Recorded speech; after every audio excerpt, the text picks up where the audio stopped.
natin ipagpatuloy ang seremonya ng kasalan ito. Ibig ko lang ipaalala sa inyo na dito sa Pilipinas ay walang batas ng diborsyo. Dito, ang kasal ay tanikalang gagapo sa inyo habang buhay at tanging kamatayan lamang maaaring lumagot nun. Parang may naman ang sinasabi niyo.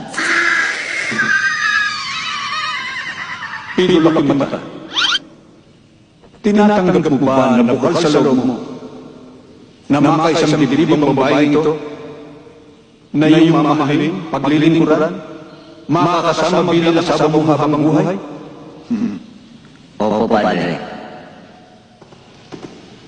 Dear Romulo, tinatanggap mo ba na manuot sa iyong kalooban na makaisang dibdib ang lalaking ito at ikay nangangako na kayo magsasama sa tuwa at lungkot, sa hirap at ginhawa habang buhay? Opo, Padre. Inuulit ko, tinatanggap mo ba makaisang dibdib ang lalaking ito na hindi ka matatakot, mahihiya o magsisisi man lang habang buhay? Opo talaga, Padre. Ikaw ang bahala.